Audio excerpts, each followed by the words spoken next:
Bismillahirrahmanirrahim. An Abi Hurairah radhiyallahu anhu qala sami'tu Rasulullah sallallahu alaihi wasallam yaqul sab'atu yudhilluhumullahu fi dhillihi yawma la dhilla illa dhilluhu al-imamul 'adilu wasyabbu nasha'a fi ibadatillahi azza wa jalla wa rajulun qalbuhu mu'allaqum bil masajidi wa rajulani tahabba fillahi ijtama'a ala dhalika wa tafarraqa alaihi wa rajulun da'athu imra'atun zatu mansabi wa jamali faqala inni akhafu allaha wa rajulun tasaddaqa bisadaqatin fa'ahfaha hatta la ta'lama shimaluhu ma tunfiqu yaminuhu wa rajulun zakarallaha khaliyan fafadat aynah.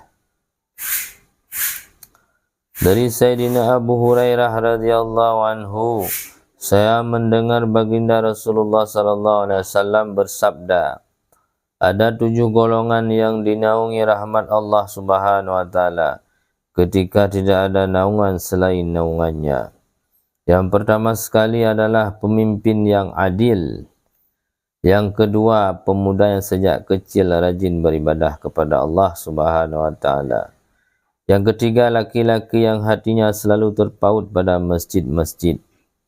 Yang keempat, 2 orang lelaki yang saling mencintai karena Allah Subhanahu wa taala. Mereka berkumpul dan berpisah dalam cinta.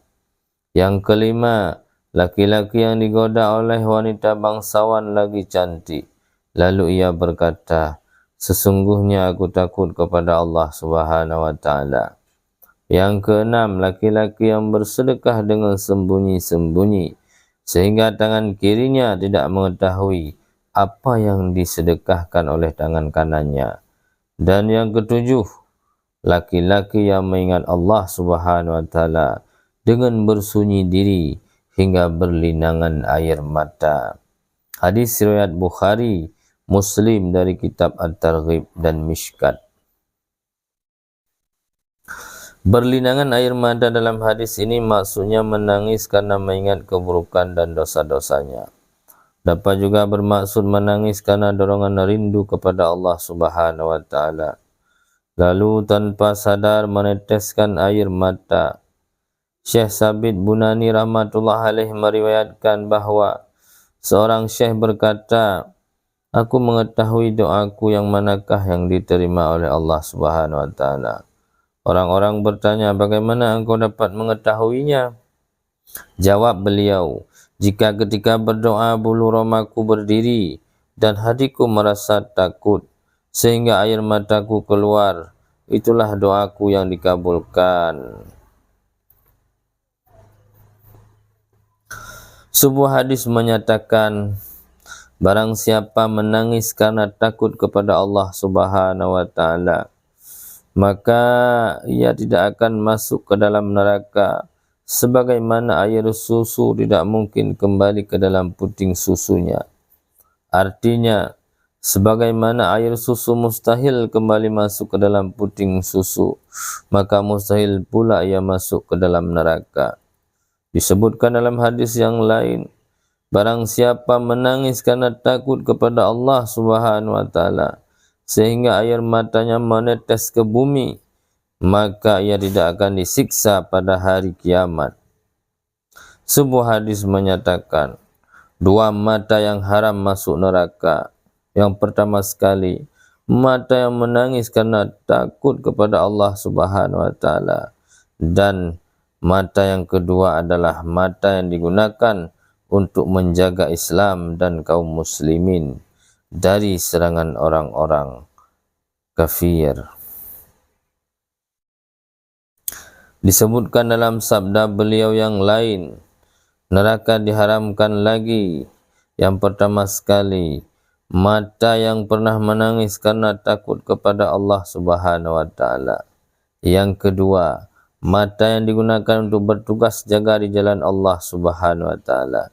Dan yang ketiga, mata yang ditahan agar tidak melihat hal-hal yang dilarang, seperti melihat wanita yang bukan mahram dan lain sebagainya. Dan yang keempat adalah mata yang terkorban di jalan Allah Subhanahu wa taala. Sebuah riwayat menyebutkan bahwa orang yang berzikir dengan bersunyi diri seperti orang yang bertempur sendirian.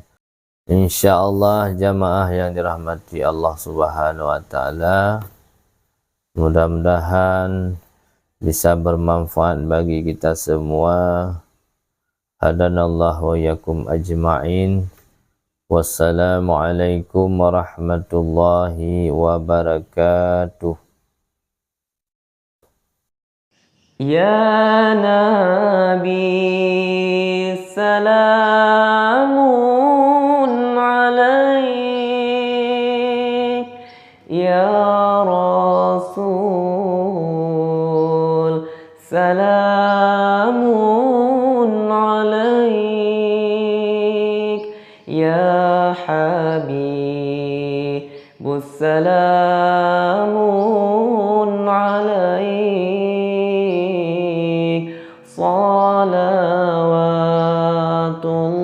salawatullahi alaik,